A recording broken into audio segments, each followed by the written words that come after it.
Proyekto Helmo.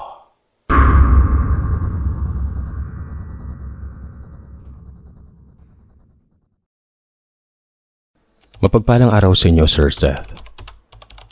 Ako na naman po ito, si Maymay. Dahil sa unang kwento ko tungkol sa buhay ng nanay ko sa kwentong ampon sa pugad ng mga aswang, at sa isa ko pang pinadalang kwento na ikalawang asawa ni Lolo Amador. Marami ang nag-request na dapat ay may part 3 yung kwentong ampon na yon.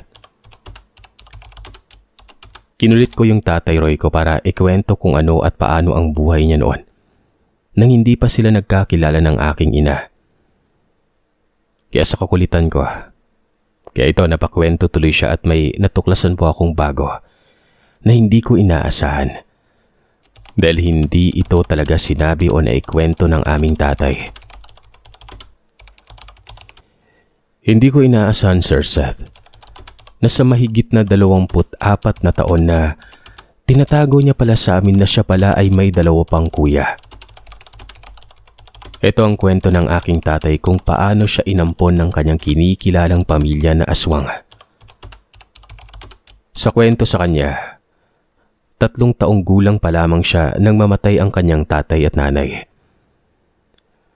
Wala siyang halos maalala nun, kundi si Nanay niya Maring na nagkwento sa kanya ng mga 12 taong gulang na siya. Medyo malayo ang tirahan ng mag-asawang Maring at Berto na nag-ampon sa kanya. Masasabi nating hindi kumakain ng tao ang mag-asawang ito. Tanging hayop lamang ang kanilang kinakain. Kaya sa kakahanap nila na makakaing hayop ay napadpad sila sa lugar nila Roy, na aking tatay. Nakita nila na may kubo sa gilid ng sapa. Nilapitan nila ito dahil ang target nila ay ang baka. May mga alagang hayop ito kaya lumapit sila. At nang may maamoy silang dugo, ay pumasok sila sa bahay nun. At ang bumungad nga sa kanila ay nilalantakan ng isang lalaking aswang ang kawawang buntis na sarap na animoy balot ang kinakain niya. Kaya ang ginawa ng mag-asawang aswang ay sinunggaban nila ito. Naglaban sila. Maliksi at malakas itong nilalang na ito.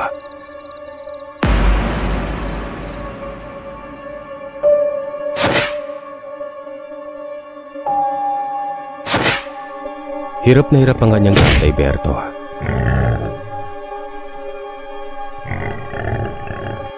Kaya tumulong na rin ang kanyang nanay Maring. Dahil sa lagabog at ingay ng kanilang pag-aaway, ay siyang dahilan para magising ang 3 taong bata pa lamang noon na si Roy. Umiiyak ng umiiyak ito dahil sa takot nun. Akmang susugurin pa sana ng aswang si tatay. Nang biglang kinuha ni Aling Maring siya at lumundag ito sa labas. Hinabol nito ng aswang pero mabilis na inundayan at sinipa ni Mang Berto. Matagal silang nag-away.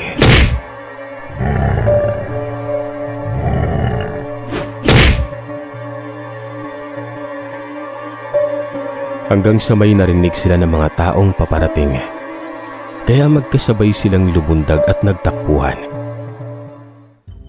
Habang si tatay naman ay dala na ni Aling Maring, nagtago sila sa hindi kalayuan. At nang makita niyang tumatakbo si Mang Berto, ay dali-dali itong lumapit sa asawa niya at tuluyan na nilang nilisan ang lugar na yon. Nadala ang aking ama. Si tatay ay wala pa umanong imik noon dahil ginamitan niya ito ng pampawalang ingay. Kumbaga, kung tawagin sa atin ay tinatampong. Dahil kung hindi niya ito gamitan, siguradong makikita sila dahil sa ingay ng batang umiiyak. Hindi na nabanggit ni Mang Berto kay tatay kung ano ba ang kanilang itsura. Kung tao pa ba o nagpalit sila ng anyo. Hindi rin alam ni tatay dahil sa madilim yon. Basta ang akala niya, naglalaro lamang sila. Dinala nila si tatay sa bahay nila dahil wala silang anak na lalaki. At isa lang si Agnes na anak nila kaya inampun nila nito. Inalagaan at dahil malaki na rin si Agnes noon. Nasa mga 10 taong gulang. Kaya pag umaalis sila ay iniiwan nila ito kay Agnes. Hanggang sa mga 7 taong gulang na daw siya. Natatandaan niya na hindi niya kilala ang asin dahil wala sila noon sa bahay. Kapag nagluluto sila ni manang niya, pinapakuluan lang daw yung lutong ito sa tubig. Tapos yun na umano ang kakainin nila noon. Minsan may kanin, minsan wala. Hindi naman siya nagtataka sa kadahilanang yun ang kinalakihan niyang pagkain. Wala siyang kalaro dahil malayo ang mga bahay sa kanilang bahay. Hindi din sila umaalis doon sa bundok. Kaya kung ano lang ang makikita niya doon sa bundok ay yun na lamang ang pinapaniwalaan niya.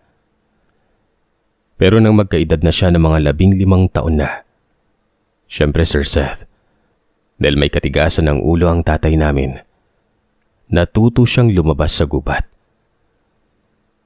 Hanggang sa nakakita siya ng mga taong normal. Nung una ay nagmamasid lamang siya pero nang ilang beses na siyang pumunta sa baryo, sinundan niya ang mga tao kung saan ito pumupunta. At nakita niyang sa palengke pala yun. Parang taong gubat nga daw siya noon. Hindi niya alam kung anong ginagawa ng mga tao doon.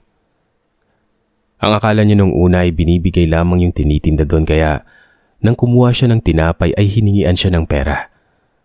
Kaya wala siya noon. Kaya umuwi na lamang siya at nagsabi kay manang niya Agnes na nangyari nga yun. Sinabihan siya ng kanyang manang Agnes na wag na siyang bumalik doon. Gawa ng mapapahamak lamang siya. Pero nagustuhan ni tatay ang lugar na yun kaya bumabalik pa rin siya doon. Medyo malayo ang baryo sa tirahan nila. Mga 1 oras na lakarin. Isang umaga, nag-iisa siyang naiwan sa bahay kaya naisipan niyang lumabas. Pero nang nasa kalagitnaan na siya, may nakita siyang matandang lalaki na nagbabantay ng mga baka. Tinanong niya ito kung sa kanya ba yung mga baka na yon. Umuo ang matanda kaya sinabi niyang siya na lamang ang magbabantay at magpapakain. Basta bigyan lamang siya ng pambili ng tinapay. Pumayag umano ang matanda na tawagin na lamang nating Juan. Magmula noon, siya na ang tagabantay ng mga baka.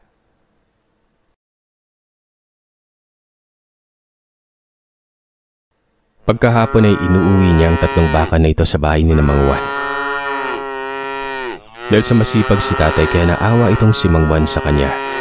Kaya binibigyan siya ng pera at yung pera na yon ay tinatago niya dahil gusto niya ring makaipon. Nung una ay nagalit sa kanya si Mang Berto dahil nga ayaw ni Mang Berto na kung saan-saan ito pumupunta.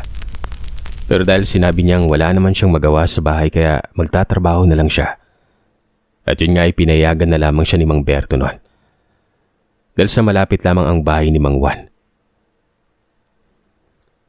Siya na ang naging tagabantay o tagaalaga ng mga baka ng matanda. At dahil doon kahit maliit lamang ay masasabi niyang may pera na siya na kanya. At sa tuwing makakasahod siya ay pumupunta siya sa palengke para pumili ng masarap na pagkain.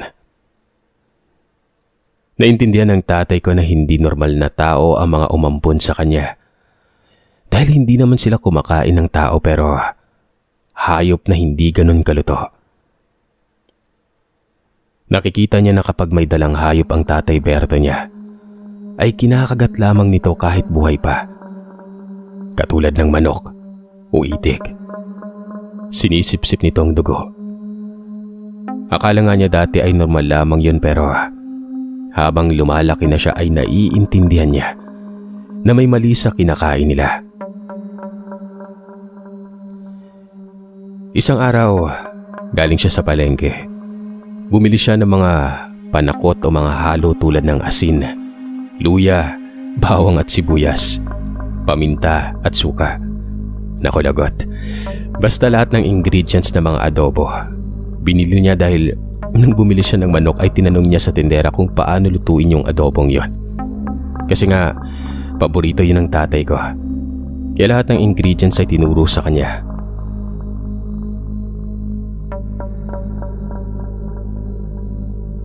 Masaya siyang umuwi noon at nang pagdating niya sa bahay ay naabutan niya ang kanyang nanay Maring.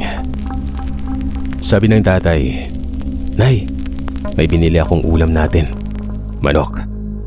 Sabay iniabot sa kamay ng nanay niya noon. At nang kunin na ito at saluhin ng kamay niya, bigla na lang binitawan ito para bang napaso yon. Galit na galit ang nanay Maring niya. Sininghalan siya. "Ano ka ba, Roy? Di ba ang sabi ko wag kang pumunta sa palengke? Ano-anong basura yung dinadala mo dito? Sino bang nagbigay sa'yo niyan?" Tanong ng nanay Maring niya na nanlilisik pa umano ang mga mata nun. Tila nagulat din si Tatay Roy dahil bakit nagalit ito ng sobra sa kanya? Hindi naman basura ang dala niya. Inosente umano ang mukha ni Tatay Roy. Sinabi nito na hindi yun basura. Ginagamit yun para makapagluto ng masarap na ulam. Masarap kasi kapag kompleto yung ricados. Para daw dragon ng nanay Maring niya at pinagtatapon lahat ng binili niya. Siya namang pagdating ni Agnes kaya tinapon ni Agnes lahat yun. Walang nagawa si Tatay Roy. Nangihinayang man ay wala siyang nagawa. Kinausap siya ng kanyang manang Agnes na yung mga ricados na dinala niya ay hindi pwede sa bahay nila. At siguro ay yun na ang tamang panahon para malaman nito na hindi siya tunay na anak ng kanyang mga magulang, na hindi sila tunay na magkapatid. Pero sinabi ng kanyang manang Agnes na napamahal na rin siya sa kanila, kaya iniintindi siya ng kanyang ama at ina kung ano ang gusto nito. Ang pakiusap lamang ng kanyang ate ay wag na wag magdadala ng mga bawal na pagkain sa bahay na yon. Pwede niyang lutuin sa malayo at kainin, pero ayos na umano sila sa kinakain nila. Darating umano ang araw na magiging isa si Roy sa kanila kapag tinanggap na niya ang ibibigay na birtud na ipapasa sa tamang oras. Pero bago nga yun, eto munang manang Agnes niya yung papasahan ng kanyang ama. Wala nga daw siyang magagawa noon kasi kumbaga iniingatan nila yung mga mula sa ninuno nila na siyang kapangyarihan din ng kanyang mga magulang. Pinapanatili lamang umano ng kanyang tatay Berto yon. Pero sinisigurado niyang hindi sila kumakain ng tao. Sa madaling salita, aswang ang angkan ng umampon sa aking ama. Hayop lamang ang kinakain nila. Kaya ang gusto ng mga magulang niya ay panatilihin ang hindi pagpatay ng tao. Umiiyak na rin ang kanyang manang Agnes noon. Dahil sa totoo lang, ayaw niya ring mapasahan ng ganong bertud. Pero yun ang tradisyon at mahal niya ang kanyang mga magulang. Naawa na rin si Tatay Roy sa manang Agnes niya. Nung oras na yun na gusto daw maglaho ni tatay. Unti-unting may naaalala siya. Sinikap ng utak niya na alalahanin kung sino ang mga magulang niya. Babaeng buntis. Nanay din ang tawag nito. Pero may naaalala din ang bahagi ng utak niya na may dalawang batang lalaki na kalaro niya noon. Manong Ricky at Manong William. Naalala niya na may inilibing ang tatay nila. Yun yung may nag-amok at nabaril yung nanay niya. Naalala niya na yung dalawang batang lalaki sumayakap siya doon habang umiiyak dahil aalis sa mga ito. Gusto niyang sumama pero sabi ng isang bata, wag daw. Doon lang siya sa nanay niya. Marami umanong aswang sa pupunta nila. Parang kahit 3 taong gulang pa lamang si tatay noong mga panahon na nagkagulo ang kanyang pamilya. Nagkaroon siya ng memorya doon nang malaman niya na ampun lamang siya. Yun ang sumasagi sa isip niya kapag pilit niyang iniisip yon. Ang totoo niyang magulang. Sa kadahilan ng ayaw niyang maging aswang, sa edad na 15 taong gulang, Nagpasya siyang hanapin ang kanyang pinanggalingan. Unang ginawa niya, tinanong ang Tatay Berto niya kung saang lugar siya nakuha. Pinilit niya ito. At dahil siguro naawa din sa kanya ay sinabi sa kanya ang lugar na yon. Hindi ko alam kung babanggitin ko ito, Sir Seth. Pero ikaw na po ang bahala. Ang lugar na yun ay tinatawag na Minapasok. Kaya nung magkaroon ng konting pera si tatay ay pinuntahan niyang lugar na yon. Nagtanong-tanong siya kung saan banda ang lugar. Bukid na mataas. Wala halos bahay. Tinunto ni Tatay Roy ang lugar. Nagtanong-tanong tungkol sa babaeng buntis na pinatay ng aswang. Hanggang sa may nakapagturo sa kanyang matanda. Na ayon sa matandang to ay isa umano siyang kafgo dati. Doon sa lugar na yon. Kilala niya ang mga taong tinutukoy niya. Kahit papano ay medyo lumiwanag ang lahat ng magkwento ang matandang ito. Sabi niya kay Tatay Roy, sila umano ang nagpalibing sa babaeng naging biktima ng aswang na yon.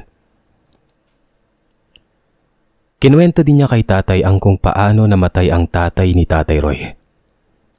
Ayon sa kafgo na ito, na kaibigan niya nga daw ang nakabaril sa tatay ni tatay. Ang pangalan umano ng ama ni Tatay Roy ay Wilfredo. Sabi pa ng matanda, Junior daw siya noon. Kaya pala Junjun ang tawag sa kanya doon. So malamang ay Wilfredo din ang pangalan ng tatay ko. Pero dahil nga nang kinasal sila ni mama ko ay pinabinyagan siya. Iniba ni tatay ang pangalan niya. Pero yung apelyido, yun pa rin.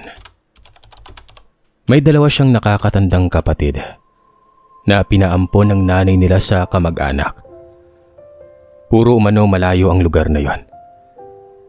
Ang hindi alam ni tatay baka pati pangalan at apelyido nila ay pinalitan na rin ng mga nag-ampon sa kanila. Nagulat man ako, Sir Seth, na kahit papano ay may mga kamag-anak din ng aking ama. Yun lang nga ay hindi namin alam kung saan na. At alam ko ay namimiss na rin sila ng tatay ko. Pero paano at saan kami mag-uumpisa para mahanap namin sila? Habang nagkikwento ang tatay ko ay awang-awa ako. Alam kong nasasaktan siya. Umiiyak siya. Kaya mula nang malaman niya ito, nagkaroon siya ng dahilan na gusto niyang umalis sa poder ng kanyang kinalakiang pamilya. Gusto niyang mahanap ang mga kapatid niya. Kaya ang ginawa niya ay nagkargador at kahit saan siya mapadpad na lugar. Pero napakahirap talagang hanapin yon. Wala kang mapagtanungan. Kung sino-sino yung pinagtatrabahuhan niya para mabuhay lamang at mahanap ang dalawang kapatid pero wala. Nung nasa Hinigaran po siya, mga 2 buwan na ang nakalipas mula nang umalis siya sa nagpalaki sa kanya noon. Pwede nating tawaging naglaya siya dahil hindi siya nagpaalam. Dahil alam niyang hindi siya papayagan. Pero hindi niya alam kung anong dahilan at natuntun siya ng kanyang Tatay Berto at pinauwi siya noon. Wala siyang nagawa kundi umuwi siya. Galit na galit ang Tatay Berto niya at tanging si Agnes lamang ang karamay niya. Ang sabi pa ng kanyang Tatay Berto umano, yayang gawin na lamang niya umano si tatay para dito na lamang siya pero ayaw ng kanyang manang Agnes.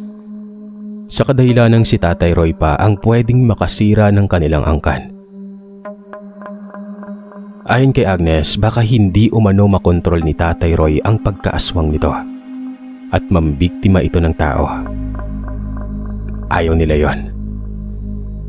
Kaya naman hayaan na lamang muna umano si tatay na makaintindi at matanggap ang lahat, lalong-lalo na ang kanilang mundo.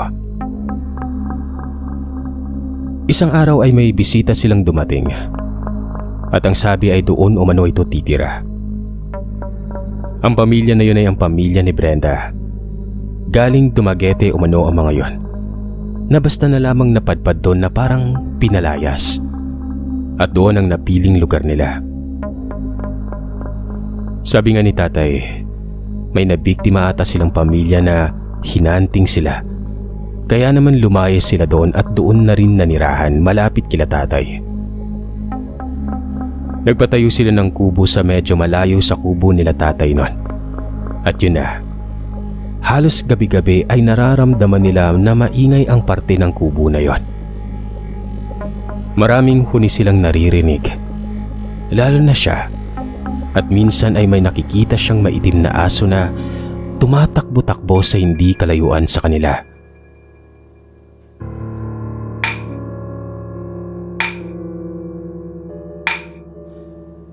Isang araw, habang nagsisibak siya ng kahoy sa likod ng bahay nila, may biglang lumapit sa kanya na babae. "Hi, matagal na kayo dito?"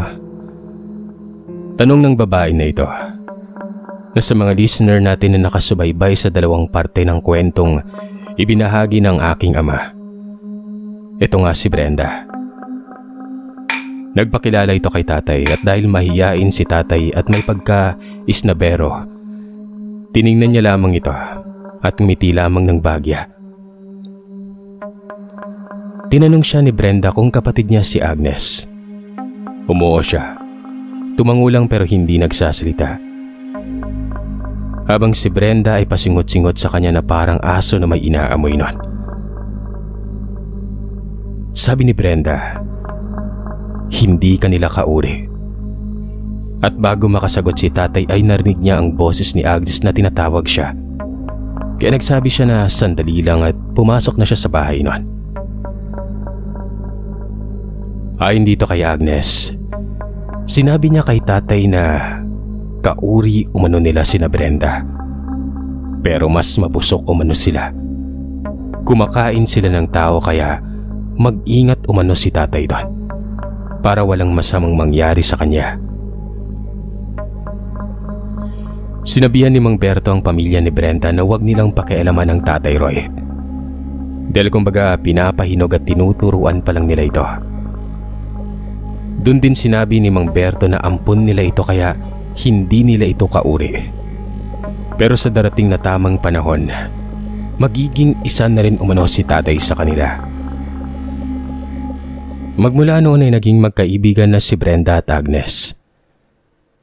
Laging naroroon si Brenda sa kanila na animoy siya pang nanliligaw kay tatay. Minsan, dahil hindi nga kumakain ng tao sina Agnes, kaya si Brenda na may mga dalang manok at binibigay kina Agnes. At dahil ayaw ni tatay ang pakiramdam na parang si Brenda pa ang gustong manligaw, kaya pinabuti niya na umalis na naman at hindi nagpapaalam. Nagtatrabaho ito sa kung sino ang nangangailangan pero natutuntun pa rin siya ng kanyang ama.